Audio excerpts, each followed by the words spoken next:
Sup, everybody. I mean, we got a couple things we need to go through today. Hope you enjoyed that little Yao Yao mix theme. That was by, let me check, by TNB. That's spelled T, the letter T, N, and then BEE. And they have a YouTube channel that have a ton of Genshin soundtracks that are, I think they listen to it and then they kind of recreate it in the music software. It's pretty cool. It actually hits a little different. Anyways, I hope you guys can hear me. Let me just switch the theme to hear my in-game. So yeah. Oh boy, it's very rare that I actually kind of double down on the things that I hear from my seals and from other people. I still have yet to actively seek out any Dehya leaks, like go on YouTube, search out everything, and go on Twitter and stuff like that. I haven't actively seeking any of them out, but I've actually started talking and asking questions back to the people who provide information, asking for more details, and just clarifying certain things.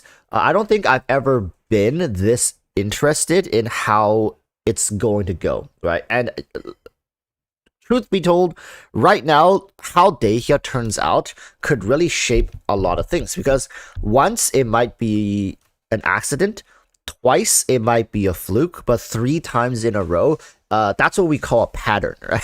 It doesn't matter what HoYoverse says or how copium you are. Once you get something happening the exact same way 3 times in a row, usually we don't really think of it as an accident anymore. Excuses start to kind of get fizzled out as well. So with how Dehya will end up, will likely determine whether or not HoYoverse is like seriously going down this train. Okay, so yeah, welcome.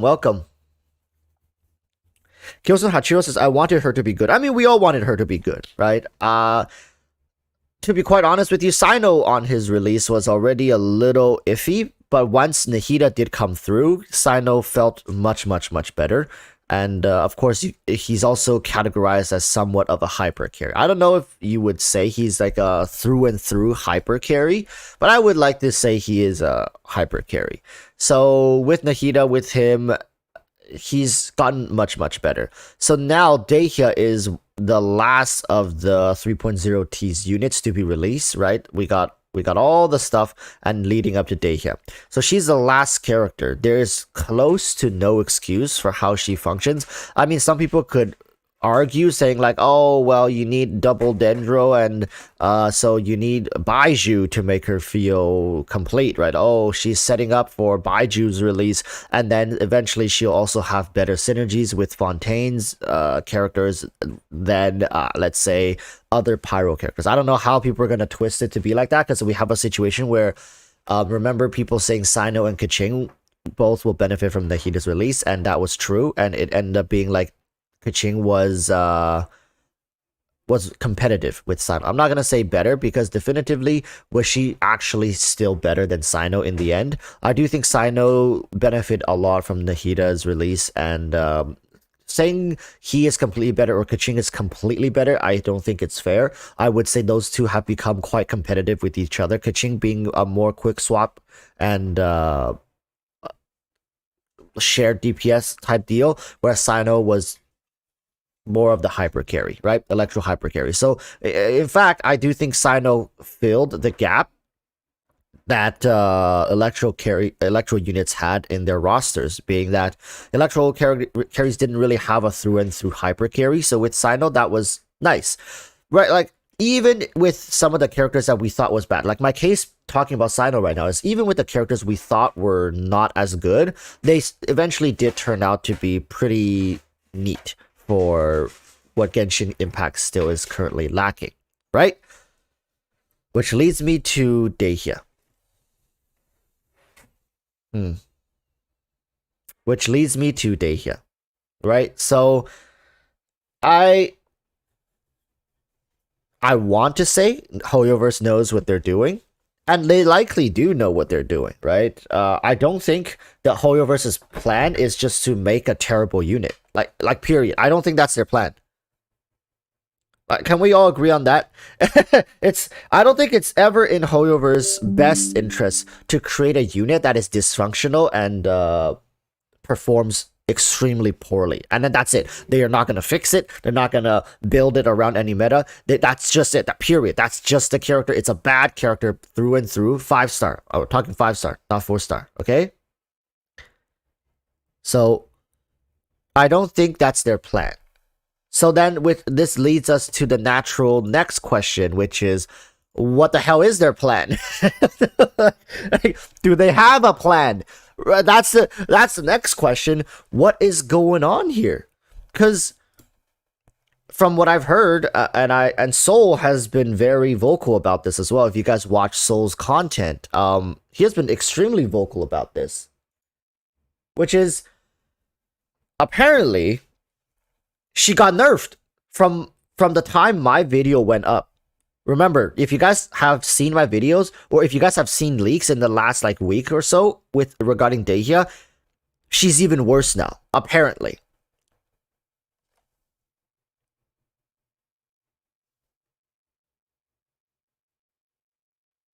So if you guys thought what I said in my video was bad, like a couple days ago, what was it, 2-3 days ago, she got nerfed from that point. She got nerfed again. And remember, at that time, people were already comparing her to Xinyan, and not as an upgrade, but a downgrade from Xinyan. And even as a downgrade from Xinyan, she again then got nerfed.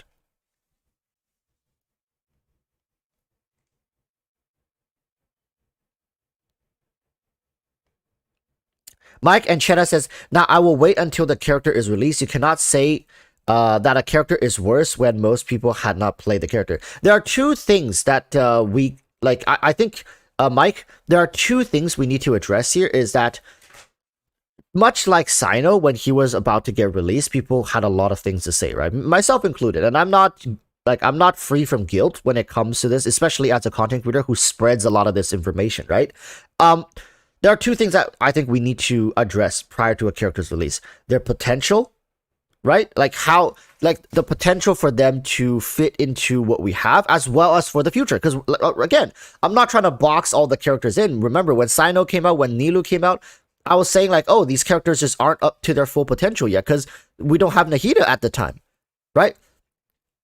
Like, sure, the character may not be released and people have not had a chance to play with them, but I'd much rather make a commotion now in order for Hoyoverse to see, oh, okay, they're not happy, let's make some adjustments, and then release the character. Then the character releases, it's subpar, and then we have to fight for a Zhongli 1.2 situation or something like, what was it, Zhongli 1.1 or 1.2? Like a Zhongli release situation. I don't want that to happen. Like, that completely, like, messed up the community.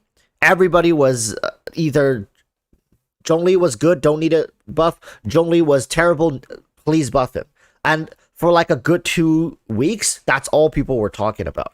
And we were at each other's throats at the time, right? There were content creators who lost a lot of credibility by saying that Zhongli didn't need a buff. There's a lot of content creators who got like a ton of hate. It wasn't a pretty situation. And especially, the only reason Zhongli even got a buff was because CN lost their, like, minds. CN was completely up in arms. However, this time, CN doesn't really care. I've talked about this issue before, is that whenever it comes to dark-skinned characters, people in CN just aren't as interested. I mean, there are people who are like, oh, Dehya's pretty cool, but generally, they're just not as excited, especially it's not a Liyue character, it's not a fair-skinned unit, so CN just doesn't have, like, popularity-wise, Dehya's not as popular within CN as she is internationally. Which is terrible. This is a terrible situation for Dehya to be in, and I would hate for Hoyoverse to side with the CN players right now. So we need to make as much noise as we possibly can so that Dehya gets her justice.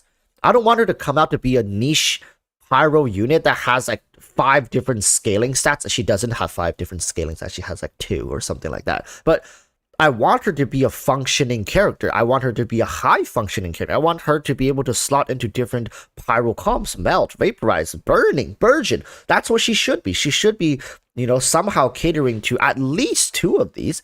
It's either melt and burning or vape and burning. Right? Like throw like overload in there as well. Hell, I don't care. But from where it stands right now, it seems like people are very frustrated because what is she good at? What is she designed for? Why is she even out? What is the purpose of this character in the game? We need to answer that, right, Mike? Like, if we can't even answer that with her already in beta, scheduled to be released in how long? Let me see. 5 weeks. She is likely scheduled to be released in roughly 5 weeks. And we don't even know what she does in the game. Like, what is her purpose? Oh, let me turn up the brightness here. Yeah, like, what is her purpose in the game? We don't know that. So, I think that's what people are starting to freak out over, is that we might end up in a situation where she is released and we don't know what she's used for, what she's good for. And then we have to wait like months to get a character that activates her potential. Right? Like that's I think that's where all the fear is coming from. And the frustration is like, oh, you're going to release one of the most popular characters in Sumeru, half finished, to set up for another 5-star down the road. That just leaves a bad taste in people's mouth, right? And by the way, 3.4 has gotten me reignited into Genshin Impact. I don't think most people watching understands how involved I am with this patch compared to previous patches. For reference, right? Chat, please, I know there are some new people here who don't really tune into my live streams, but chat, please comment in chat roughly what BP level I often finish patches with. Like, what BP level do I usually have by the end of a patch, meaning the BP is done? Just comment in chat, like the regular viewers, just comment to other people and show them usually how involved, how engaged I am with this game.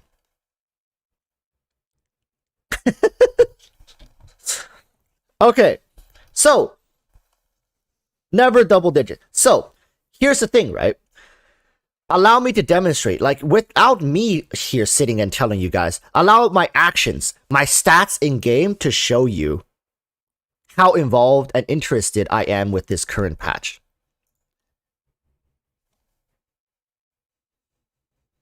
I think this BP level is higher than the last, I would say, 5 patches combined.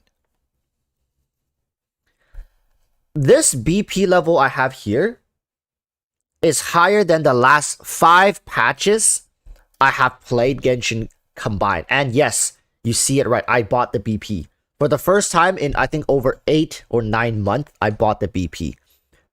Right? Like I keep telling you guys, I put my money where my mouth is. If I say I'm enjoying it, I'm having fun, I'm making content, and I'm involved, that's where my money is going to point towards. Right? That's where all my investment, my time is going to point towards. I haven't done a patch event in like a year. I want to say a year. I'm done with this event. Right? Like, I finished it. See? So it's just like I'm enjoying myself right now. I think the game is good where it's at, especially with Dendro pretty much fleshed out. All the Dendro characters feels fun.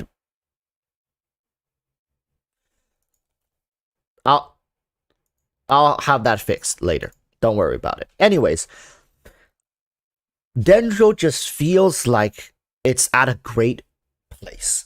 Okay, especially with Burning and Burgeon to be fleshed out, potentially to have like meta comps. I know there are some 4-star meta like Toma, Burning, like it's there, it's available. But like I said, right, it has not yet to mature. Meaning that whatever we have right now, it's going to get better for Dendro in the next couple of patches. And it all starts with, guess who? Dehya. Does it not? That's where everything is pointed towards. So, I'm having a good time. And of course, I don't want the fun to end. But looking at how Dehya is, it seems like she is here to end the fun. She is like, I was designed to end the fun, baby. Like, I was here to ruin your good time. And ruin she has, because, listen, people, don't take my word for it. Go to the Dehya main subreddit. If you guys have dual monitors, or you guys have like a second device, or if you guys are like just chilling, just open the Dehya main subreddit. You know what? I'm gonna open it for you guys, because I'm... My god. Wait. Let me show you Dehya mains. Oh my god. I think they lost members since the last time I checked. Some people left. Anyways.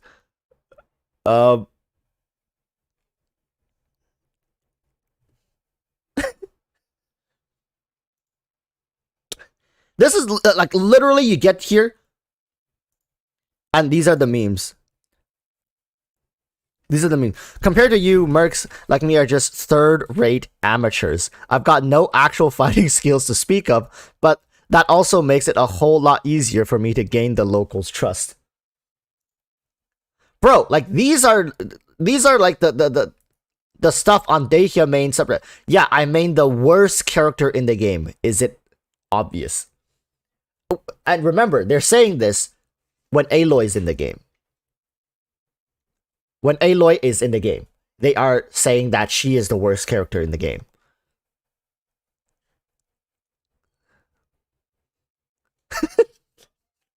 It is just all bad.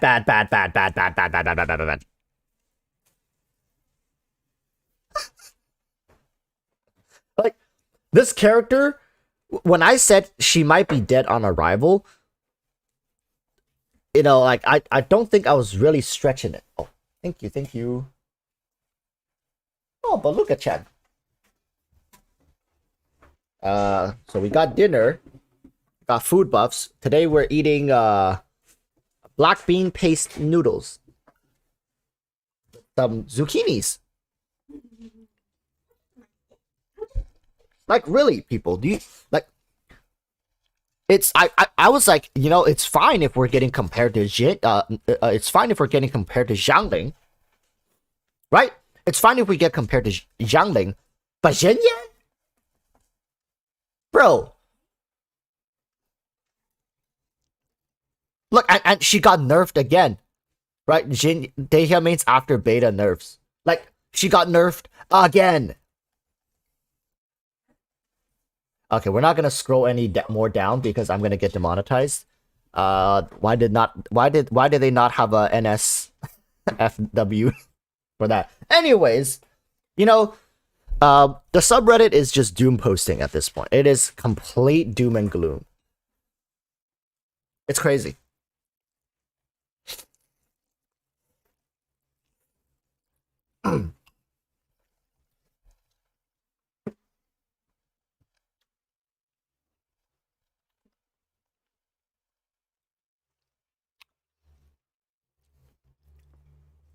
Take the virus says Walrus, they nerfed her when she was already bad.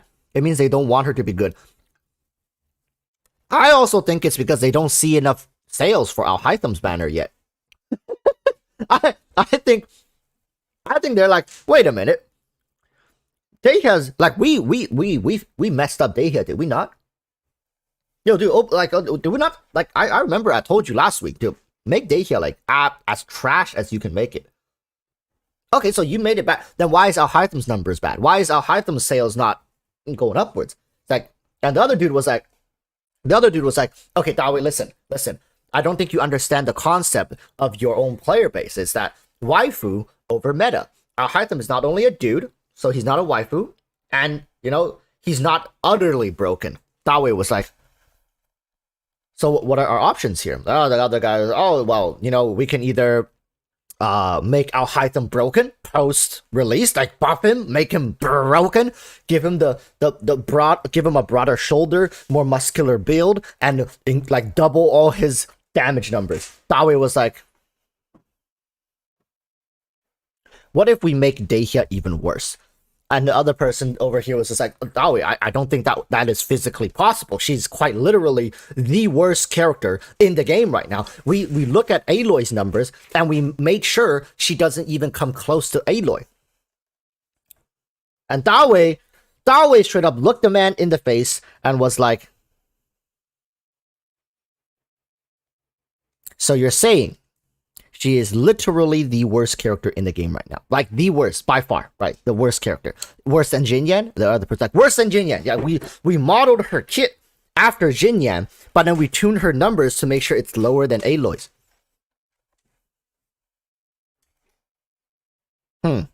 Interesting.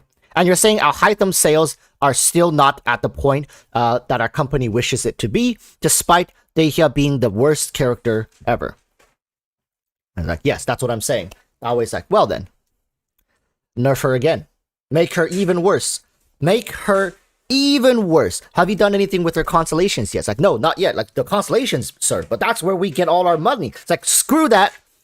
Mess up her constellations. Screw all of her kit over. Give them no hope. I think the whales are still thinking, oh, if I just whale for C6, she'll be a good character, right? It's like, make sure that isn't a possibility. Ruin that for them. And maybe our item sales would go up a little bit. A legit conversation. I heard it myself. I heard it myself. That's actually what they're talking about at MiHoYo headquarters. It's true. It's true.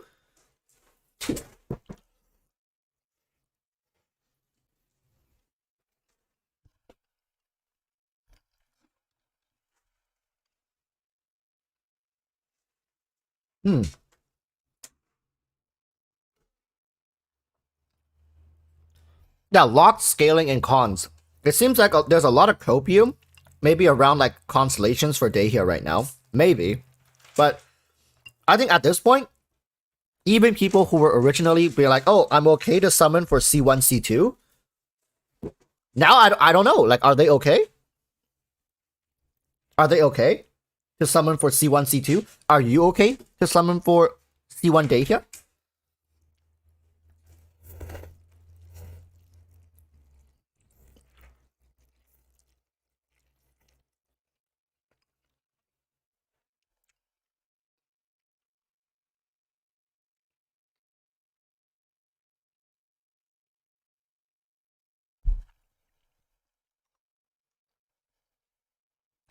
So here's the other thing that I have to talk about, which I think this is the biggest,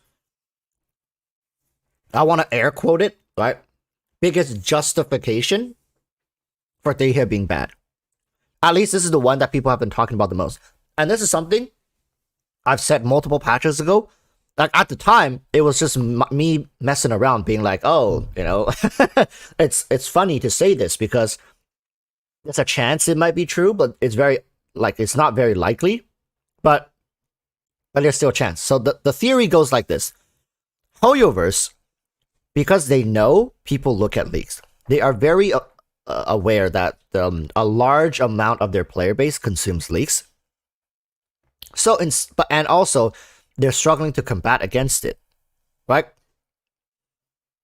Even though it's very easy to combat against it. Did you guys know the cannery trap? How many people in chat knows the cannery trap? Tesla did it. It's a very, very, very common way to find out who's leaking what, right? It's called the cannery trap. If enough people in chat wants to know what that is, I will explain it, but if not, I'll just move on, okay? So, HoYoverse is leveraging the leaks that people consume to influence current banner sales. What the hell am I talking about? Explain it? Okay. The cannery trap is basically this, right? So I'll give you guys the example with Tesla. This is what Tesla did. So when Elon Musk knew that there were leaks coming from Tesla, but he didn't know who was leaking it, okay? So, and this isn't something that was invented by Elon. A lot of company uses the cannery trap to weed out leakers. So what they did was, so what Elon Musk did was, Tesla sent out an email, okay? Sent out an email, and it's the identical email to all of their employees with a few exceptions. they used certain spaces in the email. So for example, for some people, the spaces would be, let's say, within every person received a unique email, technically, with different spaces for different, like at different parts of the email, like an extra space, right? So once the thing got released and published, they were able to track it back to the person who that specific email was sent out to. So no one had another person's emails, and I'm pretty sure they double checked. I don't think I don't think they just go in and just manhunt the guy because but like, my point is, each of those emails are tailored to the person that they were sent to. They were all unique. No two had the spaces in the same part. That's called the cannery trap, right? They sent you this stuff, and then once they realize it's been leaked, they then can trace it back to the source. Now, this doesn't mean immediately you catch who it is, because they could have shown it to a colleague. I don't know, unless they were specifically told not to, but that's just what the cannery trap is. Okay? So, I said this before, that HoYoverse can easily do this. For example, right? This is my game. HoYoverse could easily put like a pixel or something that, like, they can develop something in-house for every beta account that they give out. It's a unique code that if they take the footage, like, the naked eye shouldn't be able to see it, but once they scan the footage that's been leaked, they'll know exactly which person, which email was associated with the leak, whose leak it was. That's the cannery trap. It's very easy to do, especially for HoYoverse. They have like budget galore at this point. To do something like this it would take probably a small team of people. Hell, like maybe one person could even do it, given enough, like a couple weeks, a month, 2 months. One person can probably get this done, right? Set up a code, like set up a format. It could be like a couple pixels, like maybe one here, one here, one here, one here, that's colored just like 3 gradients off. How the hell is the naked eye ever gonna realize that? Right? Because a lot of people crop in their stuff. They crop in so for example, they crop it in so then you can't see their UID. That's so dumb. Like, you have a UID at the bottom right corner of your screen that people can just crop out of. But what if you have like a pixel that's centralized in like the center frame, and it's always three color gradients off from the color shown on screen, right? You just program that, and everybody has a unique combination of pixels that are just off gradient. You have an infinite, not an infinite, but you'll have a very large number. Like, there's no way you have that many players. There's no way you have that many beta accounts. It's far more than the amount of beta accounts you can dish out, right? So it's very easy for HoYoverse to employ the cannery trap. And don't tell me they don't know how to do it. That's BS. There's no way HoYoverse doesn't know what the cannery trap is. They don't want to do it. You know why? Because they leverage the leaks to mess with you guys.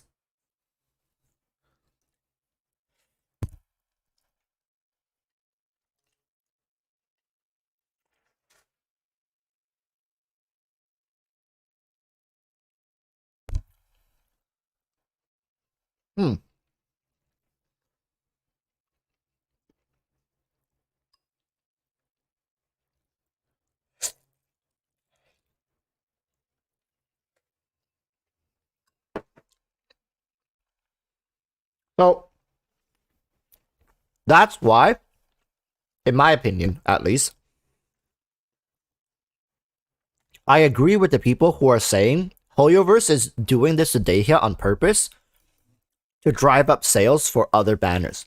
Because, okay, you guys know Chinese New Year, right? So let me tell you guys a little bit about Chinese New Year. Chinese New Year is when, in China, some people will get bonuses. Some people will get pocket money.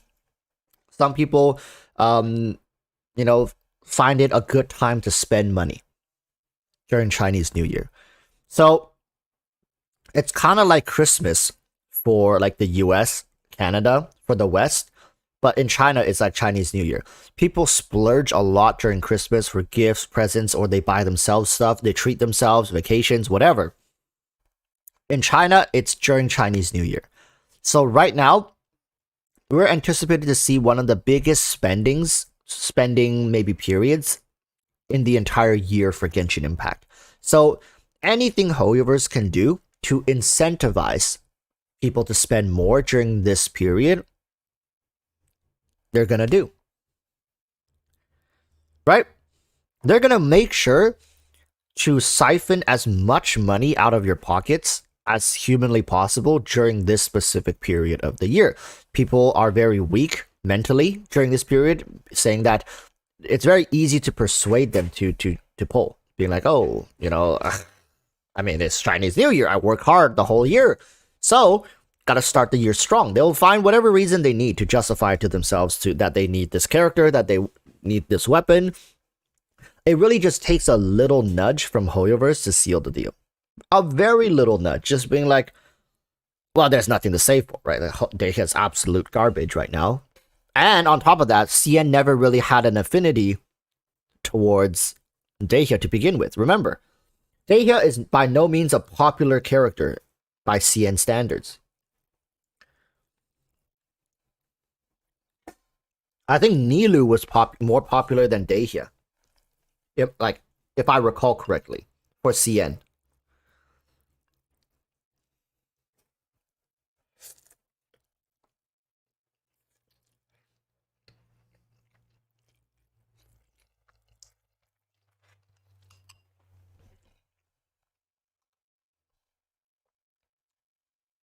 All right.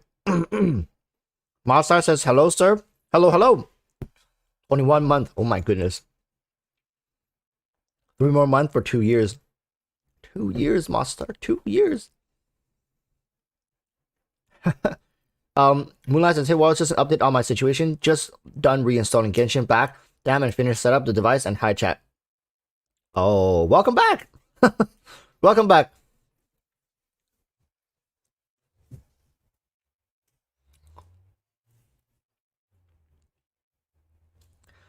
Lightning MCK says, so far, the sales don't really reflect that it's Chinese New Year and people treat themselves well. Maybe that's why she got nerfed again, right? That's what I'm saying, right? Maybe that's why she got nerfed again.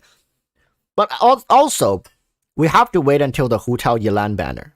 That's because that's when the real dough should be flooding in. I think a lot of people are saving. Maybe some people are going for constellations on Yilan. Remember, Yilan has the best C6 in the game right now. I'm just saying. Yilan has the best C6 in the game right now. And she has a great C1, right? Marak here says, I might go for a C1 Yilan. See? Right? Listen, how many people would have that resolve to do that if Dehya was an insane character? Like, oh my god, Dehya is amazing.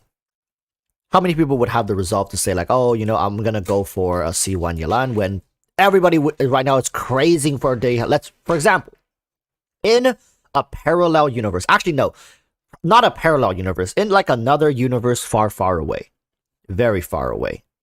Because that's how far away that reality is away from us. There is a situation where Dehya is absolutely cracked out of her mind. Like, she is just utterly broken. She is like the best Sumeru character, rivaling Nahida, and she will have flawless synergies with Vaporize, Melt, Burning, Overload. She is insane. She power creeps Yilan with her constellations, and she becomes the best character in the game.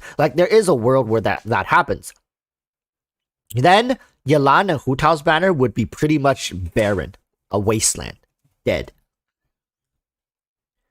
See, that's also a question that I have, right? Because right now we're copium in saying okay, HoYoverse is trying to run up sales during the Chinese New Year. But you see, I've said in the past, listen here, I've said in the past that it doesn't matter where your money goes, as long as it goes into a character banner, HoYoverse is still making that money.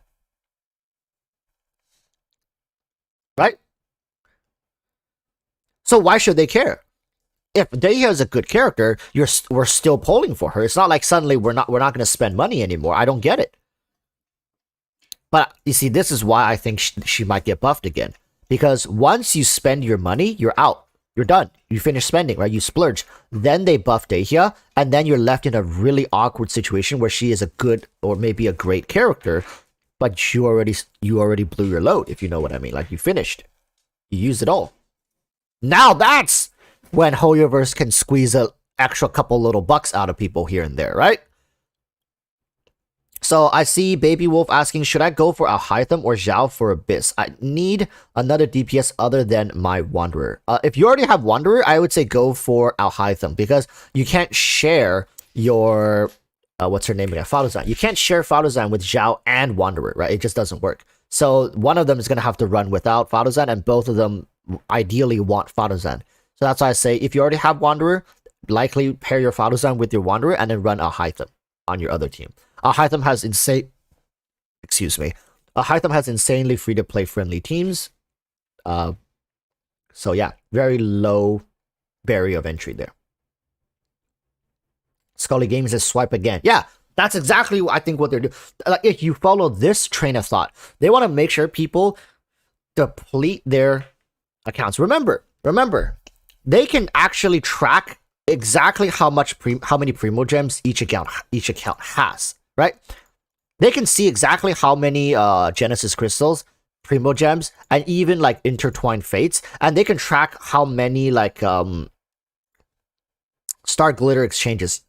They know how many star glitters you have as well. So likely they have Dehya buff scheduled, but they're just not gonna publicize it. They're not gonna release it to the beta until they see that most people have depleted their Primo Gems. They want to see Primo Gems not like this low, maybe like 1,000, 2,000. Like, you don't have much resources left after the Hu Tao and Yelan banners. Then they're gonna push out the buff. Maybe like the last 2 weeks of 3.4, they might buff her back. I know it's copium. I know it is. I know what. Okay, listen, chat. I know it sounds like I'm on something. Okay. I know it sounds like I'm smoking some of that Naku weed, but at this point, nothing else makes sense. It just doesn't make sense. No, listen. What I'm saying right now, unironically, makes more legitimate sense than just saying Dehya is a bad character, period. Like, Dehya is just a bad 5-star character, period, and there's no hope. That sounds more crazy than what I'm saying right now. Where your hat walrus? No, this isn't even a conspiracy at this point. They have to do that. If they don't do that, do you guys understand how big of an uproar 3.5 is going to be? Like, we're saying this like it's a joke right now, but do you guys realize how big of, like, at least in the Western community, international community, like NA, EU, Southeast Asia, you know how big of an issue it's going to be in 3.5 if Dehya comes out like she is right now? It's right. I mean, JPKR, they don't care. CN, JPKR, they're like all on the same boat, which sucks. If only we had Japan with us. If we had Japan on our side, I think HoYoVerse would listen. But I think Japan in this case, they're siding with CN.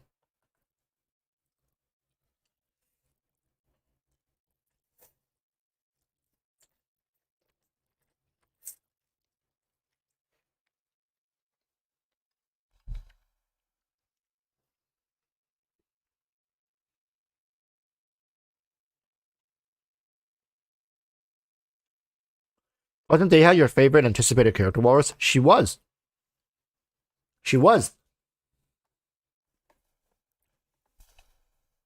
And it sucks, man. It sucks we're in this position right now. For me personally, I have Hu Tao with Staff of Homa, right? I also have where is she? I also have Yelan with the Aqua Simulacra.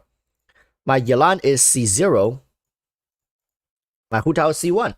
Right now, I'm really debating whether or not I should pull for C1 Yelan. No, I'm really debating it. I am getting a Dehya. But I was originally going to get C0 R1 Dehya and maybe go for C1 depending on if it's worth or not. But looking at it right now, instead of getting a C1 Dehya, I might go for a C1 Yelan. Right? You see, like, this is the effect HoYoverse has. I might wait until the last couple days of the banner for Yelan. I might. But who knows? Remember Ganyu? They literally made the last buff to her a day before she came out, was it not? They made her bursts have no downtime. They gave her burst 100% uptime. I remember that was the last second buff they did for her. Something like that can really change a lot about a character. I mean, it's not a make or break. Ganyu relies mostly on her charge attack, so that didn't really change. But the fact that Ganyu is still very relevant nowadays has a lot to do with her entire kit, not just her charge attacks. I mean, her charge attacks are great, but that burst application, Morgana would have never existed. I mean, it would have, but it would have not been as broken as it was had Ganyu not had 100% burst uptime. Stuff like that, you know? Stuff like that. The HVK says, doesn't Dehya C1 fix her split scaling or something? Yeah, HVK. Guess what they nerfed a day or two ago? They nerfed her C1. According to Soul, they nerfed her C1. So like basically the only saving grace people had copium for, they nerfed that. Apparently. So people were like hopiuming, so, oh, but if I get C1 Dehya, you know, suddenly her scaling makes sense, but now that scaling has been tuned down. So it's like, whatever answers you have right now, like whatever copium people were having, HoYoverse has nerfed. So what else people are gonna say, I'm anticipating, they're gonna nerf her again. They're gonna nerf her to the point where Hu Tao and Yelan banner sales are acceptable. Then they're gonna slowly buffer.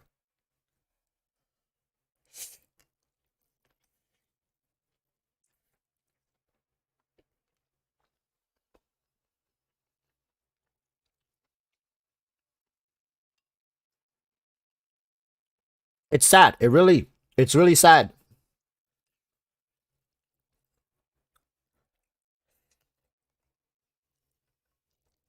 Yeah. Look what they did to Candice. Candice, Jin Yan, and now Dehya. Come on, HoYoverse. You can at least like pretend.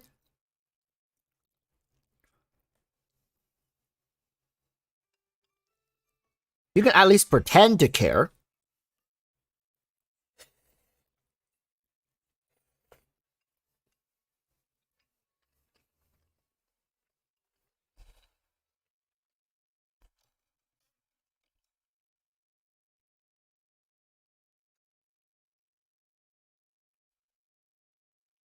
Yeah, and then there was Sino and Kaya.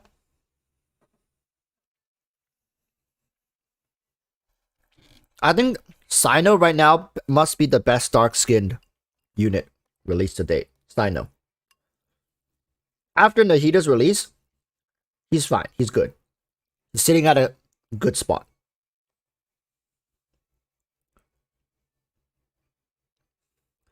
Kaya is good, but Kaya is like, there's just better options out there, right?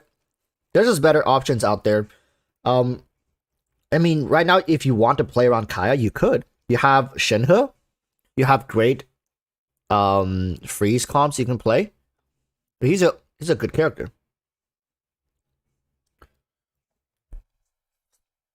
Yeah, not the best, not the worst. I feel bad, man. I used to crack jokes, a lot of jokes about Jin Yan mains.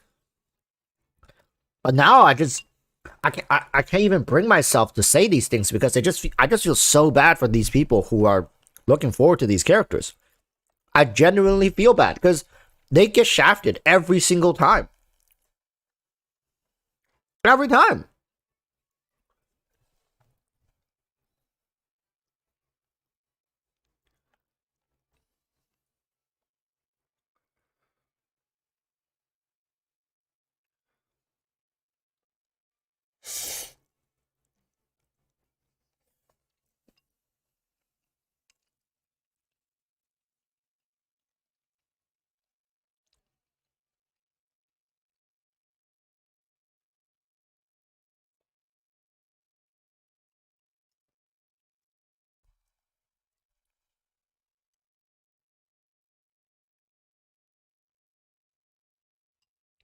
Like the virus says, Walrus, even if they buff her, is her kit useful?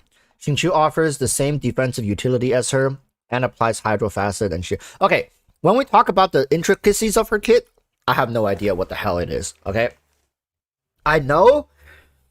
Okay, I'll tell you guys everything I know about Dehya. So this is all I know. I know she has some HP scaling. I know her burst allows her to do some Unga Bunga attacks, right? Kind of like Ito. Think Ito, kind of stuff like that. And her elemental skill puts out this some kind of like pyro area, kind of like Albedo. And apparently like her elemental skill has some shielding, like half shielding. So mostly from what Soul said in his video, said her HP domain that she puts down kind of acts like a shield, but not really. So it absorbs half of the damage. It's like a pseudo shield. Right? So, but you see, here's my question. I always said that when it comes to shielding, the anti-interruption is more important than the actual damage mitigation. Right? That's what I was saying. I was saying, like, if you're running a shielder, a lot more people don't realize this, but they're running a shielder for the anti-interruption more so than the damage mitigation, because you can play around that. But getting interrupted mid-combo is it could be the difference between a 36-star run and restarting. So if Dehya's elemental skill doesn't have that, for Dehya, I don't know. See, that's the thing. If her elemental skill has resistance to interruption, maybe there's somewhat of like a saving grace. I was like, okay, I can see that. Like, I mean, sure, cool, all right. If she doesn't have it, then it's just like, then what are we doing here? Jake says she have. Okay, good. See, that's a saving grace. As long as we have anti-interruption, I think it's justified. Like I said, shielding, yeah, it's good. Pseudo shielding is good, but I really want that anti-interruption. If she has that anti-interruption in her kit, and she gives it to all units, that's one part of a saving grace, right?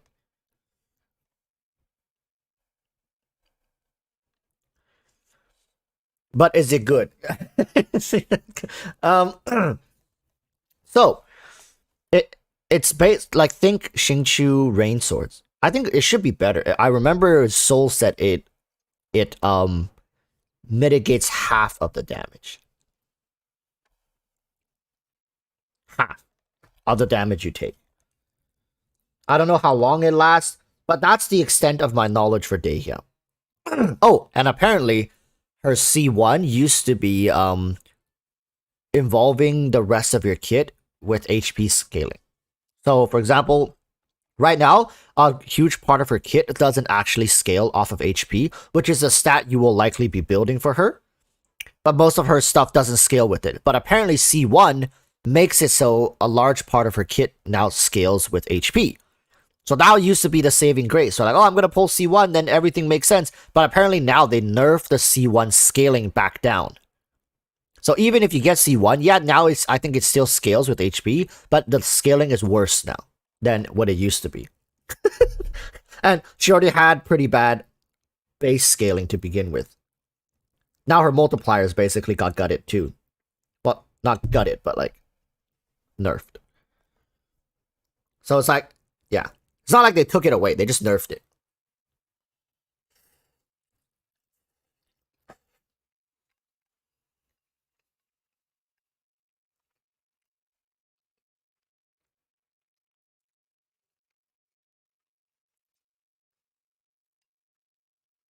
Hmm.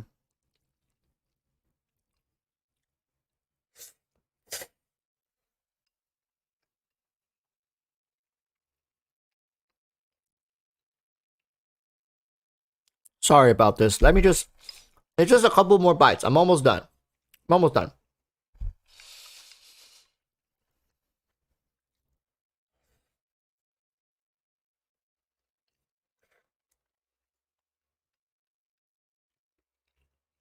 I have something. I have something I want to share with you guys about Fontaine. Not leaks, but it might make sense. All right, give me a second.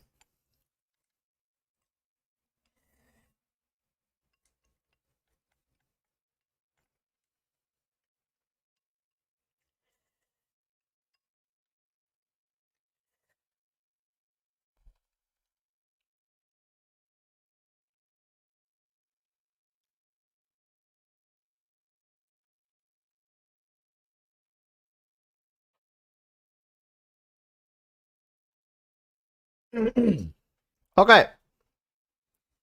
So, here's the thing about Dehya that might make sense when Fontaine comes around. So, do you guys know Nahida's burst, right? You guys see how insane the range is? Maybe I should just use it here so people can see it. Let's just use it.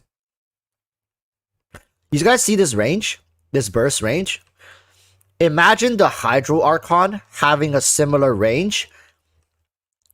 And then it's like a giant water vortex. Okay? And it's like, it's this range, but it's a giant vortex that deal hydro damage every like 2.5 seconds or something like that. Deals immense hydro damage to all units caught inside and applies like something on them. Like applies a mark on them that whatever blah blah blah, like an additional effect. Suddenly, Dehya doesn't have an issue anymore with her burst. Like, sure, yeah, she still has issues. She still has issues, I know. But suddenly, then her burst can vape. Right? But at the same time, it's still very awkward because, correct me if I'm wrong. If you apply Hydro on enemies and then you hit them with Pyro, is that the 2 times damage or the 1 point, or wait, what was the scaling? It was either 2 times or there's one that was less, right? I think reverse vape was what? Reverse vape was 2 times. Vape is, yeah. So yeah, so that's not the ideal way to vape. The ideal way to vape is apply Pyro and then hit with Hydro, right? Yeah, okay, that makes sense. So, ideally, you want Dehya to apply the... You want Dehya to apply the Pyro, and you want the Hydro Archon to proc it, right? That's the ideal way to vape. Yeah, or else you're just dealing less damage, right? So, you need to make sure that the Hydro comes after the Pyro. So if the Hydro Archon doesn't have a mechanic where it reactively applies Hydro, then, you know, then we can have a very big problem here.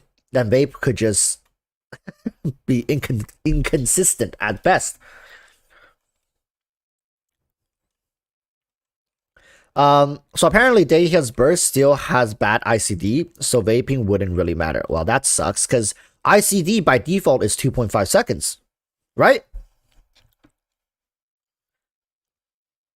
ICD by default should be 2.5 seconds, so you're telling me, on top of the 2.5 seconds,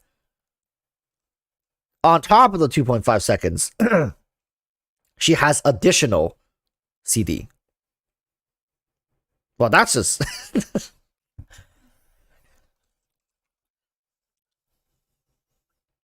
So imagine a scenario where Nahida marks all the enemies. If Dehya uses her burst, that's still good damage, right?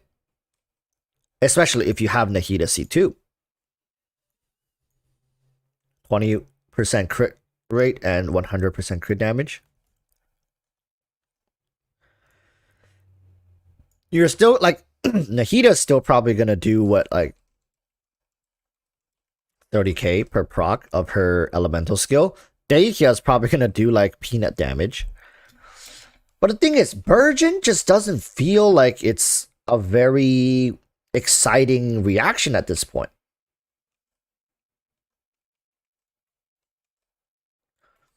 Her only usable team is Mono Pyro because her ICD is bad. Oh, so suddenly C6 Bennett is justified. Hey! So for all you Dehya mains out there, if you haven't C6 your Bennett, you should really get to it. That additional 15% pyro damage is going to come in clutch, baby. Is it not? Right? Nightfall says Jinyan outperforms her in Mono Pyro. Oh, so that's where the 3-star Jinyan meme came from then. That's where it's from. But at the same time, she scales off of HP. She scales off of HP, right? So it makes Bennett kind of like whatever. His attack buff, I'm sure it helps. There's no way it doesn't help. But it's just not as useful as it could have been if she were an attack scaling character. Oh, she's attack scaling. Oh, okay. Yeah. Oh, yeah. Her HP scaling only matters once you get her to C1, right? Right. She scales off attack and has HP ascension. What's her weapons stat? Because you know what stat Hoyoverse wants you to go by their weapon stat. If her weapon is attack, then she's likely an attack scaling. If her weapon is HP... crit rate. Huh. Crit rate. Let's see. This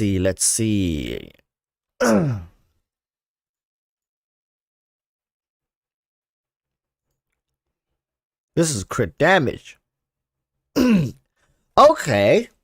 You see, Ito was a character that scaled off of defense. What about this part of her thing? What does this part give? HP, right? Because right here, Ito gives defense is increased by 28%. So I'm guessing for Dehya here, it's either attack is increased by blah, blah, blah, or HP. Is it attack or HP? It's HP. Okay. Okay. Huh.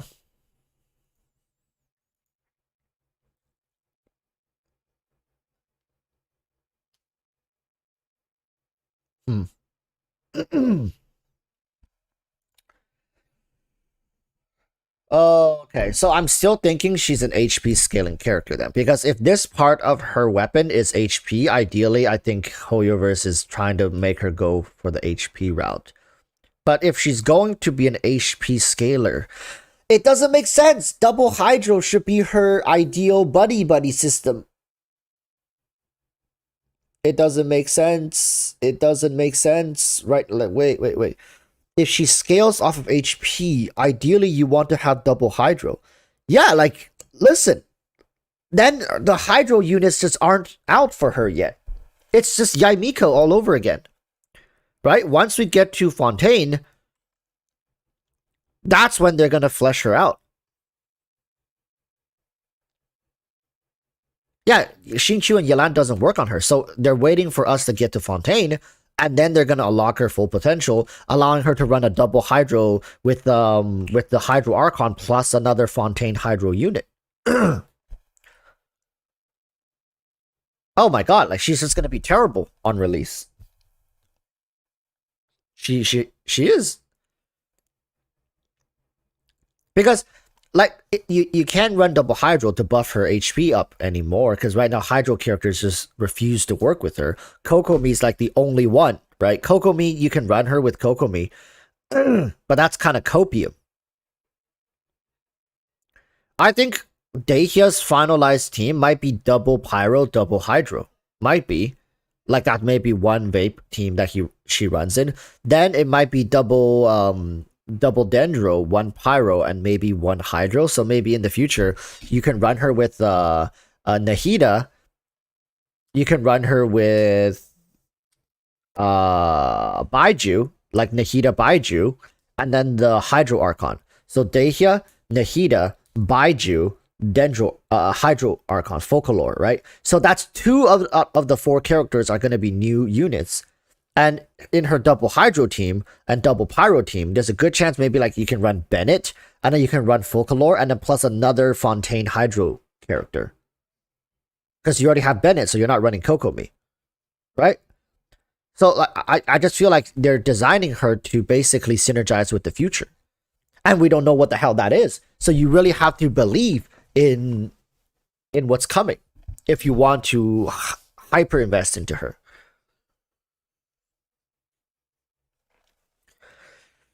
Ray says, at least Yai is solid. The only thing that bothers me is a 22-second burst CD. Well, the thing is with Yai Miko is that she was very difficult to make work prior to Dendro's release. Right? She was very difficult to make work. I mean, there were teams that wanted her, mostly Electrocharge teams at the time, which is fine. But nowadays, Yai Miko is a pretty good staple in a lot of Dendro teams. So it's I I don't want to give you guys any hopium, but this is the only way for me to make sense of it. There might be a bit of both, right? It might be HoYoverse wants to make her weak now, give her a little buff, and even after the little buff, once they got all their money from Hu Tao Yilan banner, they give her a buff, and even after that buff, she's gonna be average. She's gonna be like okay at best, and that's already copium to say. And then they're gonna eventually flesh her out in with Fontaine. That's just how it has been. And then her rerun banner might do a little bit better than her current banner.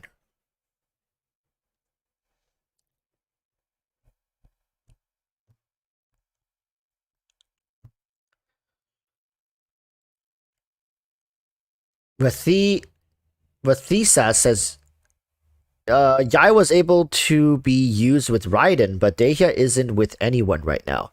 Well, you see, that's the thing, right? 1.5, we had Eula.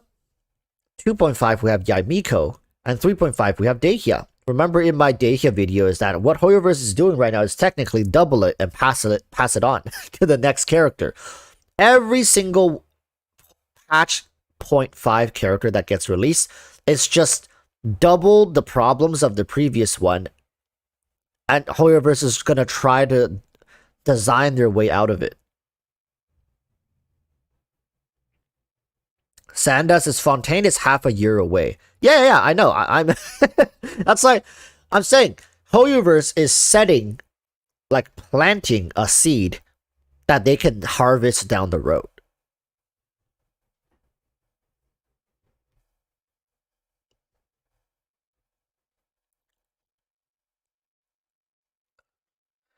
Techie says, Walrus, I'm tired of Hoyo doing this. I'm not getting a unit to be better a year later, maybe.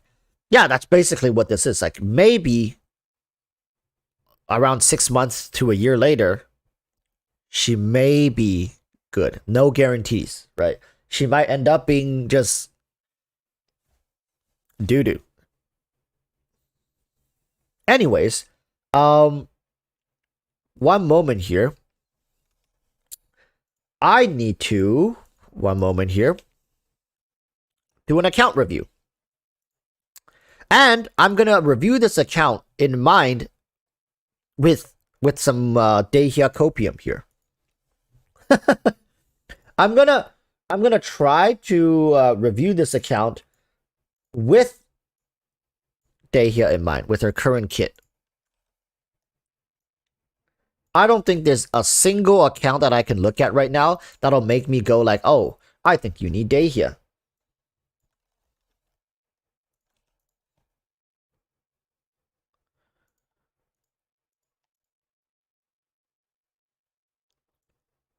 Let's see.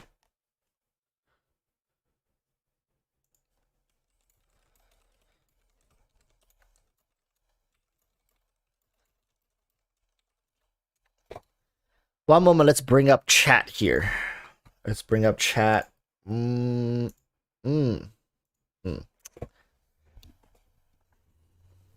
Just build Diluc at this point. I really don't like Diluc's playstyle. Honestly, I'll be frank with you guys. I don't enjoy a lot of the Claymore characters' playstyle. They just don't hit fast enough. And oftentimes I feel like I'm stuck in their animation. It's very it's a very awkward feeling. Like you're doing your combos, and sometimes you see the enemy about to do a hit and you need to dodge.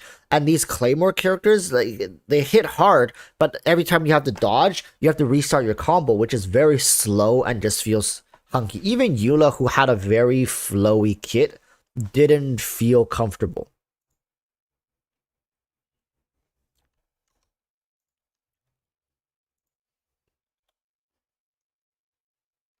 So I mean, we can sit here all day and say like Focalore's gonna change her, Fontaine's gonna change her, but at the end of the day, she's still gonna be a Claymore character. And if they can't overcome the Claymore issues, a lot of people still just aren't gonna pull for her. Even though, like, I know a lot of people who pulled for Eula initially, getting into the hype because everybody was talking about her. She looked amazing. She had a great demo, and people were just like head over heels for Eula. But they played her for like a patch or two. So yeah, like then it's and then they just dropped her, never playing her again. Which I don't know how many people here are like, how loyal are you guys to the characters you pull?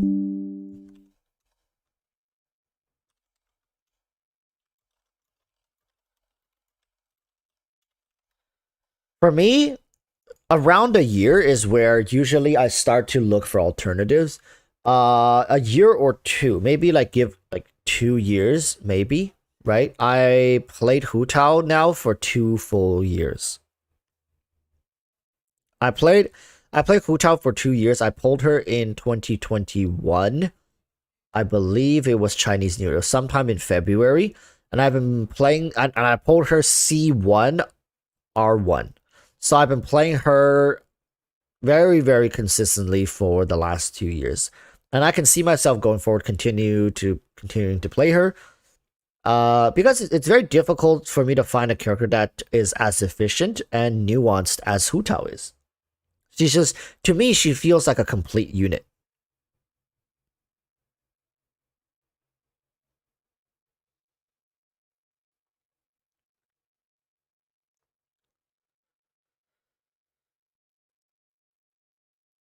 Virillion says, I got Ganyu on release only here in Sumeru. Here, have I benched it? I realized in Sumeru I've benched a lot of units because Sumeru, a lot of their characters feels fun and new to play. I think there's a influence to Dendro being a new element and all these reactions being new to us. So we're kind of in our honeymoon phase, which is weird to say because we've been playing Genshin for like on our way to 3 years now. But this honeymoon phase feels like it's it's got a really good grip on me, to the point where I bought BP for the first time in 9 months or a year, and I'm having fun with the game. I I'm doing quests again. I'm enjoying events again, and I'm genuinely excited to build up my characters and see what they can do. That's all to an effect, right? I don't know. Like, I never felt burnt out by Genshin. I just felt like I wanted to take it very slowly, and I prioritize a lot of other games over Genshin. But nowadays, like at least the last week or so, I've been playing Genshin on average like 2-3 hours a day. Right, and that's very impressive for Genshin Impact.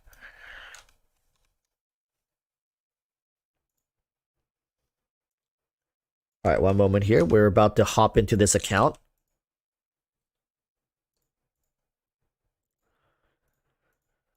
So apparently this person has been taking a break from this account. So try not to be too judgmental. We'll see. We'll see what this person's working with. All right, let's get into the account here.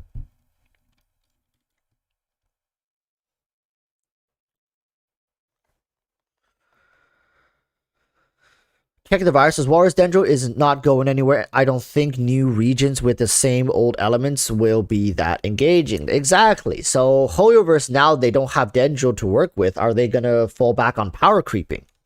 See, that's also another thing, right? Once, because with Inazuma, I would want to argue that Sumeru so far has been a better region than Inazuma, both lore-wise as well as character-wise. Inazuma just felt like a weaker. I think at the time, Hoyoverse relied on the excitement of a new region to drive up Inazuma. In Sumeru, they relied on the excitement of a new element and reactions to drive up the engagement for Sumeru. So what do they have for Fontaine? Right? So I feel like there's a chance that in Fontaine we might have some power creep. There might be. Right? I mean, at some point they're gonna have to release a character stronger than Hu Tao. At some point they're gonna have to release a character that's better than Ganyu, Ayaka, all these staples. They have to do it. Right? Like a non-Archon character that's just better than all these characters. So we'll see. Another Geomain account.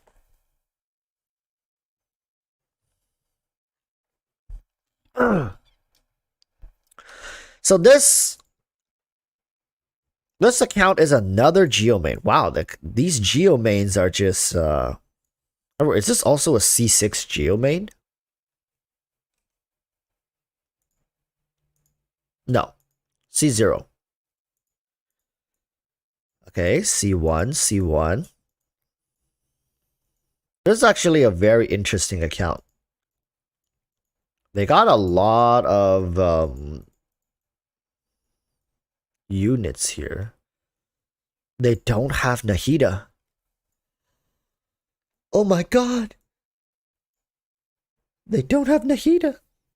So immediately, this dude, Sino, is just kind of in a bad place.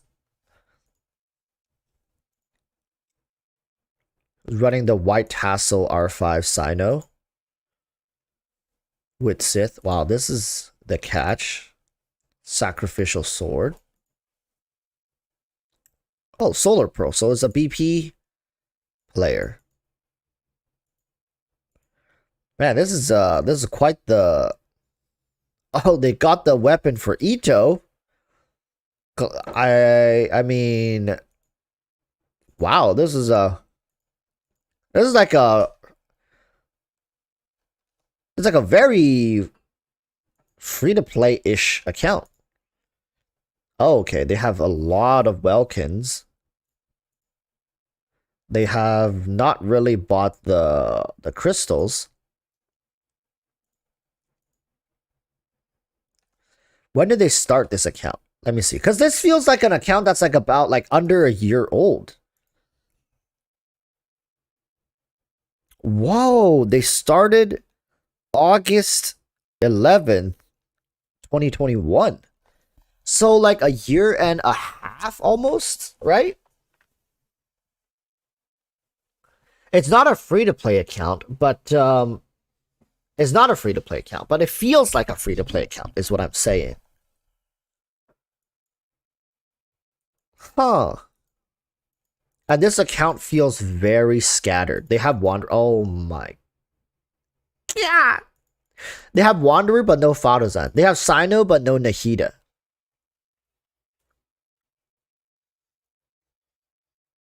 Oh my god. Oh no. Oh no. They basically have their mono Geo team. And what's the other team they're running? Raiden National? I think Raiden National would be probably what they fall back to. Okay, interesting. Okay. Okay. So this is their okay, okay.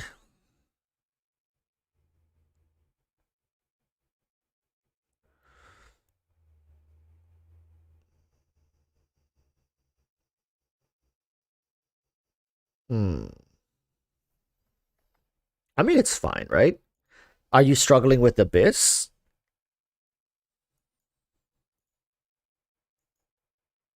A little bit. A little bit. Let's see which one they're having problems with. I think they're probably missing maybe 1 star from each chamber. Maybe they just don't have enough damage to push for the sub 7-minute clear. So they might be missing 1 star in each chamber. Or they might be missing 2 stars from the last chamber and 1 star from the second one. I'm going to abandon challenge, actually. Oh, I have to select. But I want to see it, so I'm going to abandon the challenge. I feel bad if they were in the middle of an intense run. But my guess is they're missing 1 star from each of the chambers because they don't have enough damage. Yeah, see?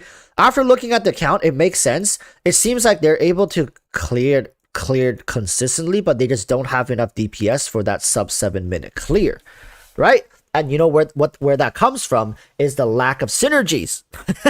The lack of proper synergies. He's not like, this account is unable to unlock the ceiling of a lot of their characters due to their resources being a little too split. Okay, so a fairly easy fix in this particular situation is whatever characters you have right now, you should hyper invest into. Like, this is one of those accounts that I think should start looking for vertical scaling. What I mean by that is take what you have that is strong and scale it up vertically. Constellations, better weapons, like getting Raiden. I mean, I think right now getting Raiden C2 would be a great start for this account. There are some vertical scalings that are much more expensive than others. For example, getting a C6 Fadozan to unlock your Wanderer's full potential sounds like a great thing to work towards, but that's a long-term goal. Short-term goals likely will be Raiden C2.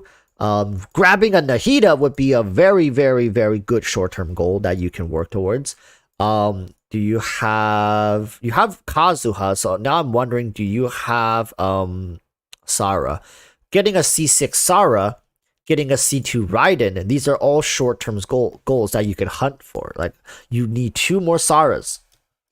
Right, you need 2 more Saras, which is fine. Dendro Traveler. Dendro Traveler is not, I would say, it's okay. There's a difference between a substitute and a replacement, right? I think Dendro MC is a substitute for Nahida, but by no means a replacement. Does that make sense? I think it's great to have, but Sino needs the uptime of the Dendro Archon's elemental skill because Sino's burst is too freaking long. Wow, max level. Crowned as well. Sino's burst lasts for... where is it? Base duration is 10. I believe you can extend it by a further 8 seconds. So he has an 18-second burst, which the Dendro MC it just can't keep up. Dendro MC just can't keep up. Nahida's elemental skill can't upkeep this burst duration, which again, you see, we're talking about ceiling. When we're talking about ceiling, it's about pushing your characters to their max potentials, accessing their full entire kits. That's the way Genshin is designed. It's that if you don't have the proper characters to synergize with them, there are many substitutes, right? Even Kole, if you have Kole, you can substitute Kole in here. There's a ton of substitutes. Yao Yao, I mean, nowadays you can bring Yao Yao probably as well, right? With Sino, I think Yao Yao probably goes with Sino better than she does with Alhaitham, in my opinion. Right? You can run Dendro MC Yao Yao, and then maybe you can run, let's say, a Xingqiu or a Yelan, depending on how you want to play. Like, you can run either of them, and then you can have a pretty good team. But ideally, you want that Dendro MC to be Nahida. Then suddenly you have a best in slot team. Right? It's just stuff like this. And the difference between Dendro MC and Nahida is very noticeable. People will be like, oh, you know, like, it's fine. It's not fine. It's very different. That's the difference between a 36 star and, right now, a 33 star. Those last 3 stars can be excruciating for some people to get, especially with the way their accounts are set up. So short-term goals like, wow, like you see triple crowned, the catch. I think if you really enjoy Raiden's playstyle, it wouldn't even be too far-fetched to eventually, I wouldn't say it's a short-term goal, but like a long-term goal to get her weapon, right? And you can give the catch to someone like Zhangling. Where's Zhangling? Did I miss her? Where is she? Someone like Jiangling. I mean, Dragon's Bane is fine, but like, what? How much energy regen? That is not enough. Do you have artifacts on her? Right. Okay, you have artifacts, but I want to say 125.9 is not enough. I mean, in a Raiden national team with Bennett, maybe. I actually haven't really tested 125 with Dragon's Bane in a Raiden Bennett team. Maybe it's enough, right? Maybe. Bennett is very nice, very nicely built. You have not C6'd him, and you don't even have C6. Better get that. Better start working on that, because you might need that for Dehya. Apart from that, you got Yunjin, which unlikely that you're gonna really use, because it doesn't seem like you're using her for your Wanderer, because you have Bennett. But nowadays, right now, you were running Bennett, Zhongli, and Yelan, right? You're running Yelan. But if you're running Zhongli instead of Yelan, do you think, this is my question, okay? I'm not saying definitively. Is Yunjin going to be better, or Yelan going to be more better? Because if you put Yunjin with Zhongli, you at least get the Geo Resonance, right? You get the Geo Resonance. I don't know. But then you don't have Albedo, so Geo Resonance won't do, it won't benefit the Geo units as much. Zhongli's Pillar is not going to be let's stop pretending Zhongli's Pillar is going to contribute any meaningful amounts of damage. So yeah, maybe Yelan is still just better. Yeah, I'm pretty sure maybe Yelan's still better. You're running the Mirror Distant Hunt for what? A C0 Yelan. I don't like that very much. I say run. No, not this. I'd say run this, Favonius. Well, you have another Favonius. You can get an R5 Favonius. 90%, 100%, right? Who cares? You can get I think running a Favonius Warbow on Yelan would be pretty nice, especially at C0. I think that's another change you can make. Apart from that, you build up a lot of your 4-star characters, at least to Ascension 4. So this thing with a low spender account. Interesting. Okay, so this is where you start to kind of teeter off. Oh my god, you don't have Kaching built. No. But then again, you don't have Nahida, so it's really difficult to unlock her full potential. You pulled Layla, but don't have her built. You have Kale. It seems like you're not very focused on the Dendril stuff, right? Which it's up to you. For people who are, this is a prime example of an account where I say oh, you're not focused on Dendro. Dendro is not your priority in this account. You have your Geo characters. You have so many just characters. This is the question I have for a lot of people. It's pulling for Scaramouche, if you just enjoy this character, you love him, and you want to play him, that's fine. But if you pull him, you see, the talents aren't even fully leveled up to level 8. It seems like they pulled him, they tried him, and then they just slowly gave up on him. Because, look at Raiden, right? And then look at Scaramouche. It's just, you don't even have Fadozan. So essentially, Scaramouche is just going to sit here and be well, it's very awkward that you have him. Because the resources you put into him, you could have put into Raiden Shogun, got a C2 Raiden, and maybe a C6R. Was Sarah on Raiden's banner this time? She wasn't she? So instead of putting all the resource into Scaramouche, you could have got a C2 C6 Raiden Sarah combo, which in my opinion is much better than a C0 Scaramouche. And the resources you spent to build him, up to level 80 and all that stuff, could have been spent elsewhere. It would have been better. I'm not crucifying the man for building characters he likes, but what I'm saying is this right here is a liability in your account. If you look at this account and go what's the glaring issue? The glaring issue right now is you have this huge liability as Scaramouche. Sure, he might be fun to play, but the cost is basically you have stunted the growth. and like a big power spike. A C2 Raiden with a C6 Sara is very different from a C1 Raiden with a C4 Sara. It's a huge leap, especially you already have Kazuha, right? You could have seen a huge power spike, like a huge power spike, because Raiden C2 is a big spike in of itself, and on top of that, you get C6 Sara. That is just, whew, you just immediately take off. And you, like, I would say if you had a C2 Raiden with C6 Sara plus this Geo team that you already have, use 36 star this Abyss.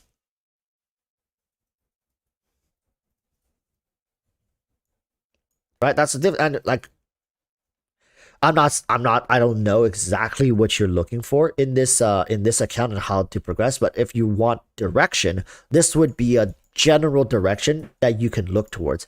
I think right now, within the next 6 months, your goal is to get one copy of Nahida and try to hunt for a C2 Raiden with a C6 Sara, and then suddenly your account opens up because you have your mono Geo team. Then you'll have a Raiden Hypercarry team. Then you open up all your Dendro comps with Dendro MC plus your Nahida. Then Sino comes alive. Yamiko suddenly, has more purpose than just synergizing with Raiden and whatnot. And of course, Dendro MC, Yao Yao is out right now, which you do you have? I think you. I thought. Oh yeah, you do have her. You do have her. Yeah. I mean, even now, like Yamiko, Yaya might have some synergies that you can work with, but getting a Nahida opens up all that access. Then suddenly, if you listen, if you pull Nahida, Kaching suddenly evolves into like a A tier character, like a T1 character, A tier, like a high solid A tier character, along with Sino sitting like rivaling Sino, right? Like both of these characters come to life. Yamiko comes to life. And then a long-term goal, since you already have Scaramouche, is to build up your C6 Thotozan. That's like, I'm saying a year, maybe like 2 years down the line, that's what you're going to be hunting for. These are things that you are going to slowly progress towards. Short term, if you're wondering, should you go for a C1 Yelan? If you're skipping Dehya, if you're skipping all these things, do it. Wait, how many gems do you have?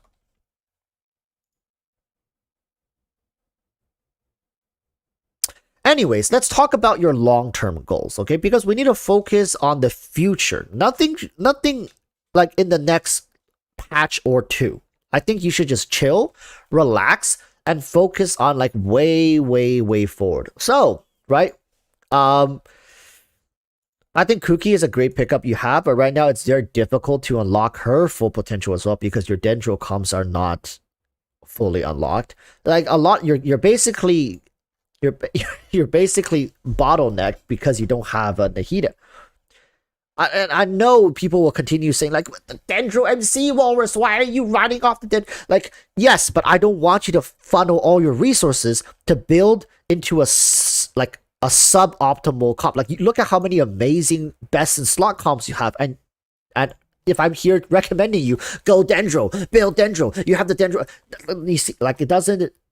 I just feel like why am I telling you to build a subpar version of the Dendro comp when you have other things you can develop into right now, right? Right now you have to forget Dendro for now. Just forget about Dendro. You can build up Yao Yao. She can be good in some teams. I think like maybe a Sino, Dendro MC, Yao Yao, Yelan team could work right now, or like a Zhongli team, right? Like Yao Yao, Zhongli plus Sino and Dendro MC maybe. But like generally, you just need to look past Dendro for now and work on your Electro Hyper Carry team, Raiden National team, your Mono Geo team. Ayato Electro Charge can work as well right now, right? Like the fact that you have Ayato means you have access to a ton of different comp variations. You got Vaporize, you got Freeze, you got I don't want to say Mono Carry, but I think Mono Hydro is coming in Fontaine, by the way, just saying. Wink wink. Mono Hydro Carry is going to be some freaking juiced up comp because you can play like a freeze hydro mono character. Jesus Christ, that's gonna be disgusting. Can you guys imagine if I'm sorry, I'm getting a bit tangented, but I think there might be a like a resurgence for Ayato, like a resurgence. The guy never really went anywhere, but I think he might get a nice big juicy buff if a mono hydro team ever comes around along with Tartaglia, but Tartaglia would have to be in like a quick swap mono hydro team, whereas Ayato is like an on-field sustained mono hydro carry. I can't wait. So yeah, like when it comes to diversity, you have a lot of characters. Like Yelan is a great diversified character. Ayato is a great diversified character. Any glaring mistakes in this account right now, I would say it has to be Wanderer and to a degree Sino. Listen, look, if you didn't pull Wanderer, you would have likely your C2, C6 Sara. If you didn't pull Sino, you likely can get a C1 Yelan. Which both of those are huge like strides of improvement overall for this account. But who can blame you? Because if you find these characters fun and enjoyable, like, you know, go for it. Go for it. Like, I'm all for people pulling for enjoyment. But let's say if now you also pull Dehya, and then you also pull like another 5-star DPS, and then suddenly your account's going to like, it sets you back a lot. Like, especially people who don't want to spend money, you guys have to realize how much you set yourself back in terms of account progression when you choose to go for fun over developing your account, right?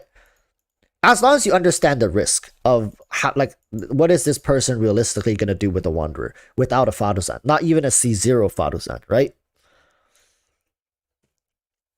I mean, the Zhongli, Bennett, Yelan team works, but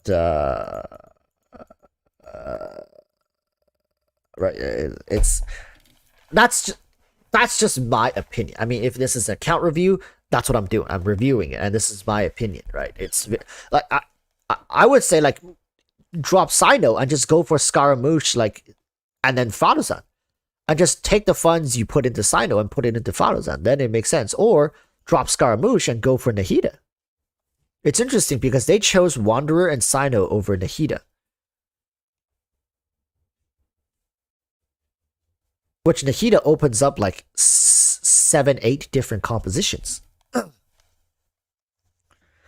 Where Sino has like 1 to 2 comps, Scaramouche has like 1 best in slot. So in terms of variety and fun and just in general, right, Nahida brings more.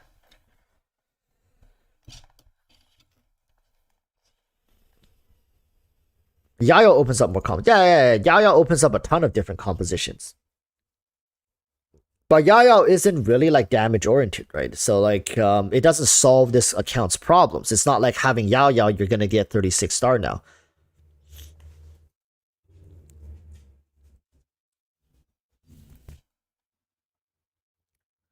What is Scaramouche's 1 comp? Scaramouche's 1 comp is Scara, Fadozan. I remember it was Bennett and then Zhongli, was it not? Or you can play Zhongli or Yelan, but I think Zhongli is more consistent.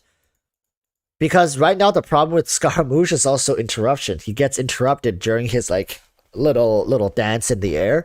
So when all the buffs are running, he's like juiced up to the max, and then you get like knocked out of the air. That is very, very, very awkward. So I see a lot of people playing Wanderer, Fadozan, Bennett, and then Zhongli. And Zhongli actually has more resistance, like which is disgusting. So like I believe Fadozan was it 60%, 50% or something like that, and Zhongli has another 20%. So the enemies are almost running borderline like 100% Anemo resistance reduction. So it's pretty insane, but like at that point it's just diminishing returns. You don't need that much. But the anti-interruption and also having Zhongli petrify them and then having Wanderer dishing out damage when they're all petrified, it's also a great damage window there. So, and I believe Wanderer also benefits from the Millilith set. So Zhongli's 4-set Millilith giving Wanderer more attack bonuses is also a bonus. Right? It's just, I mean, if you want to play Yelan, you have a juiced up Yelan and you're like, you know what? I'm a god at this game. I'm going to dodge everything and I'm going to synergize them flawlessly, Yelan is also a pretty decent pickup. I'm not saying she's not good. But for the vast majority of gamers who are not god gamers, who oftentimes fat finger stuff every other click, you know, like having Zhongli is just that extra layer of safety. Layla can also do all that. But Layla's the difference between Layla and Zhongli is just the what's the aura shred. That's pretty much it. Layla offers similar, if not like equal, advantages of with her shield, and also has some cryo. Right? She also attacks with her thing, but her damage is negligible. It's really her shielding, which is just for anti-interruption. But if you have Zhongli, you can run Zhongli. But if you don't have Zhongli, Layla's fine. Yeah, like you guys said, Layla's fine. If you're running Zhongli, like in this account, if you're running Zhongli with your Ito team, then yeah, Layla's completely fine as well. Taking the virus is Walrus. He can clear Abyss right now with Dendro MC and Kuki via Hybrid Balloon. He doesn't have to wait for Nahida. Well, that's look. He can clear the Abyss right now, even without Kuki and Dendro MC, right? But it's just having to sit there and grind it out, right? You need a very, very good run. You need to likely even fish for amazing crits, right? Raiden Shogun needs to crit as many times as he can. I'm sure, like, with the right play, you can do it. What's his Kuki level? His Kuki's level 80. Running the Iron Sting. Okay.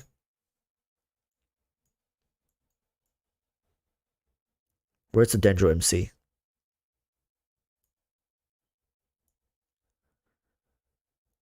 Dendro MC.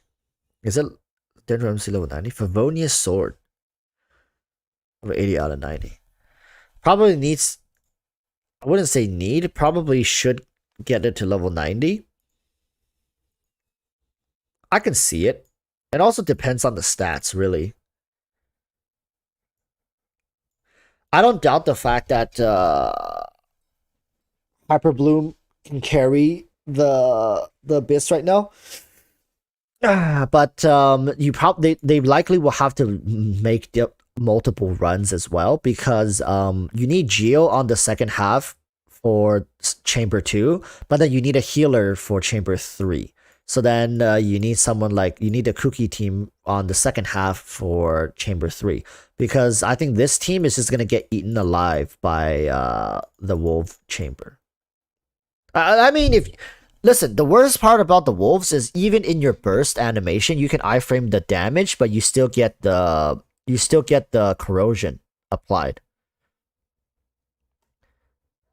Mono Geo second half with Bennett.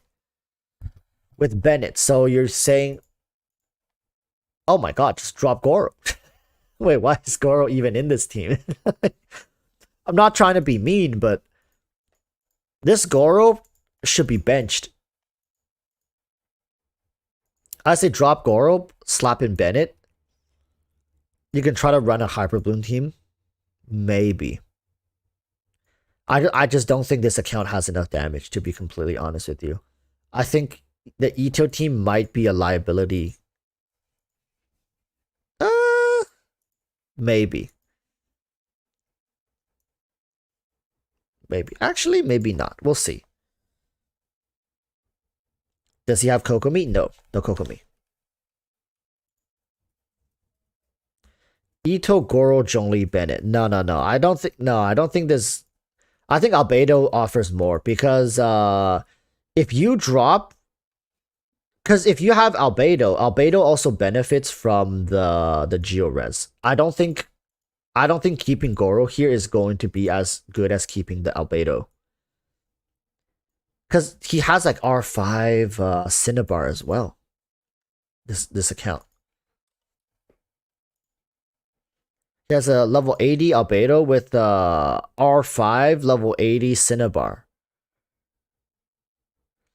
I think that having both Ito and Albedo take advantage of the geo resonance is gonna be better than having like a C2 Goro. But then the justification would be like, okay, Goro can then funnel a lot of energy like with Fab weapon, and then he's running a double Fab comp.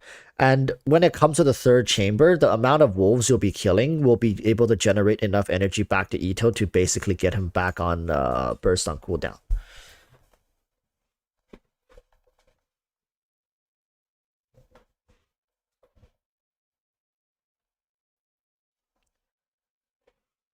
So Dendro MC can literally have full ER with 0 EM and still clear with EM Cookie.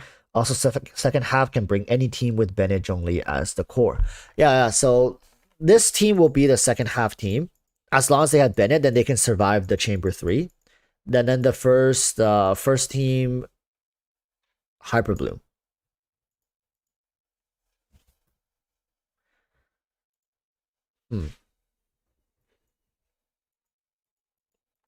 I don't know. I don't know. Do they have enough damage for 36 star clear? They should. Like on in theory, they should be fine. They should be fine. But I don't know. I think it all comes down to the player as well, doing a proper rotation. If you just go in and just unga boonga it and try to just wing it, you might not be able to do it, right? And you might have to retry it multiple times, but I'm sure it's doable. Like I said, even without the Hyper Bloom team, I think it's doable, but you're gonna have to play very well. Or why don't you try it on his account? The thing is, I don't have my Cookie built up. I've never played Cookie to that extent. I've always had a replacement for Cookie. That's why I really enjoy Yao's release. Yao's release has made it so much easier for me. I haven't built up Cookie. I think my Cookie is like level 40 or something like that.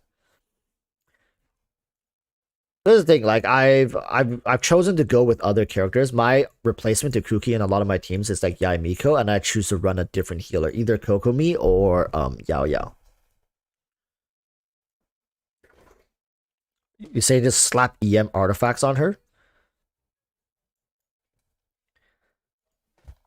We can try for one run. I think we have time for one run. Let's see how far we can get. Like I don't think Cookie even has like a designated artifact set. Did Yao Yao take Cookie's artifacts?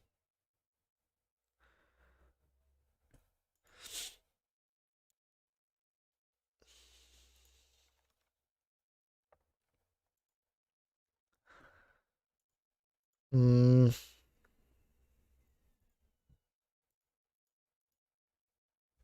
Unfortunately, I don't think they have. Oh, this might be the off piece. We'll see first. Oh, they don't even have EM Cookie's artifacts. Like you see, this is because I'm like she runs what 2-piece Millilith, 2-piece Noblesse, or something like that.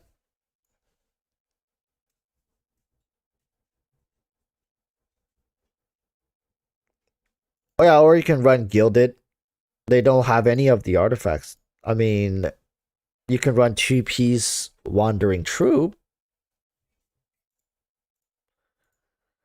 Do we have a 2-piece one? Nope. Nope, we do not. Um, what about 2-piece Gilded Dreams? Gilded Dreams? But they don't have the artifacts. Oh, here's Gilded Dream. That's HP though. We need Elemental Mastery. Like it's just not like if without the Elemental Mastery, you're not gonna be able to do it.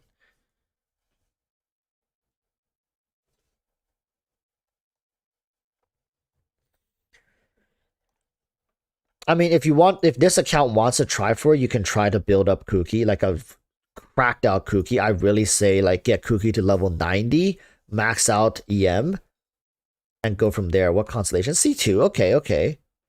Right? So it's like it's fine.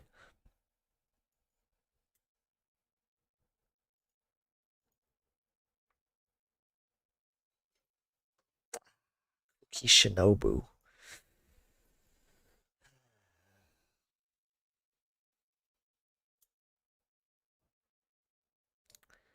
Wonder if we're ever gonna get a 5-star electro healer. This is the thing. Okay, I have a bias towards build like this is the reason why I don't build a lot of 4-star units that comes out nowadays.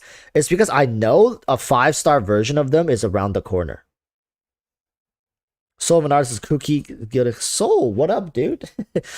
This thing. I don't like building 4-star units nowadays because they always get replaced in a couple of patches. Cookie is like one of those characters that haven't really had anything on the horizon that will come out and replace her. But I'm sure it's just a matter of time eventually when a 5-star Electro Healer comes out that kind of bumps Cookie down the list a little bit in terms of Electro Healer options. Like that's why I don't advocate and I don't do it myself. Let me get back on my account to prove to you guys. Like everything I tell you guys is built around my experience and way of playing the game. But if people like, I understand free-to-play players, people who have low budget accounts, they will have to rely on these 4-star characters. So my way of playing is not like ideal.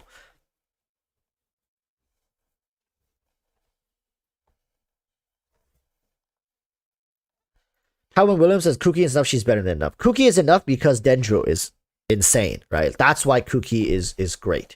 But eventually, I do feel like a 5-star version of Cookie coming out is just going to be absolutely out of this world. So for my Cookie, let me show you guys. Where is she? My Cookie, oh, level 50. 10 levels higher than I thought she was. I think it's like C2. C3. Yeah, see? My Cookie is sitting at level 50 at C3. 111. I'm not building her. I've gotten by without her. And for reference, my Abyss is 36 starred. Yeah, I remember it's 36 starred. I mean, I think my account would be a lot better, more versatile if I had Cookie.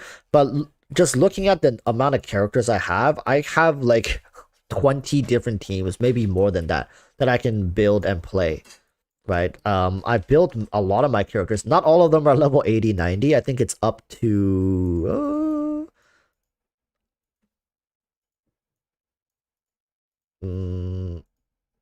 somewhere around here, like Ascension 4 characters. I have a ton of Ascension 4 characters. Like it goes all the way back here. Like, oh yeah, right around here. Right, Nilu is my next character that I'm gonna build up. Up to Beto, I have all these characters at least at Ascension 4, so I can play all of them, right? And I've been playing them in Abyss. This time I beat the Abyss with like 2 level 70 characters. Granted, they are pretty strong. I think one of them was Xingqiu. Where is Xingqiu? One of them was Xingqiu. Oh yeah, and the other one was Yao Yao. So these 2 characters were integral in my runs this time, which is fun. I mean, Yao Yao is fun. I can beat the Abyss with Hu Tao teams. I can beat the Abyss with Ito teams. I can beat the Abyss with Alhaitham teams. I can beat this time I even tried a Kaching team, which worked as well. I can beat it with Yoimiya teams, ride a National, ride a Hyper Carry. I can try Eula teams. I can play Zhao teams. It's insane, right? So for me, like that's why I'm saying like it's not crucial for me to build up my Cookie Shinobu. But for most of you guys watching, it's a good idea to build up Cookie. It seems like in the near future, there's not going to be an Electro Healer on the horizon. So Cookie is going to be a very, very crucial, like a key player in most free-to-play or low-spender accounts. Abyss is easy, this one. Well, it depends who you're speaking to, right? Like, if you're speaking to somebody who has built no healers in their in their game at all. They don't like to play healers. Right, like a lot of their teams are centered around DPS, and they play the game for the last couple of patches. They realize they don't need healers because there's nobody that can break through the shield. I think it's been a while since we had an Abyss with the Wolves, right? It's been a while. So if you haven't been playing for the game for like 6 months plus, you don't really realize how important it is to build up healers in the game. Shielders have been so dominant in the last, I would say, like multiple months of the game until the Wolves come back. Every time Corrosion comes back, healers becomes very essential. If you don't have healers, you're going to have a very, very bad time. Yeah, the Wolves are in the Abyss now, but I'm saying like they're not in the Abyss every single time. And the Wolves are the biggest problem. Corrosion is the biggest issue when it comes to running with shielders. They were designed to counter the shielding meta. So anytime HoYoverse wants to screw with shielders, they throw the Wolves in there. And my point is, if you're somebody who's been playing for the last couple of months and you have not prioritized healers, you're going to find this Abyss to be very, very frustrating. Impossible? Maybe not. Very frustrating, though. But, I mean, with Yao coming out, basically, HoYoverse is like, here's your free healer. Where is she? HoYoverse is like, here's your free healer. Yao can carry you in the second half. She herself is enough to carry you healing-wise through the second half. So, if you're starting the game early, you're like, oh, Kuki is nice. Too bad I don't have one. This is where I would put my Kuki had I had one. Well, you got Yao, right? And she's a free-to-play character. Don't say she's, but I don't want to pull for Yao. She's free-to-play. You can pick one up for free. C0. Yao is a free-to-play character, so is Xingqiu. All Liyue characters are officially free-to-play units. Anyone can have them. If you're a new player torn between Xingqiu and Yao, if you're talking about longevity, I would say pick up a Xingqiu. If you're talking about, I want to be like 36 star right now, I'm like AR 37. I want to 36 star the Abyss right this very moment. I mean, she's probably your best bet. Xingqiu's probably not gonna 36 star the Abyss for you, but Yao might if you have the right DPS pieces in place. Right? You have a Hytham, you also got maybe you have like an Electro support DPS or some stuff like that. Maybe I can see it, but then yeah, I don't know. I think Yao short term is better than picking up a Xingqiu. Short term. I'm talking like this very patch right now. Once this patch finishes, I think Xingqiu is just a better unit overall. Yeah. So that's it. That's all I have to say.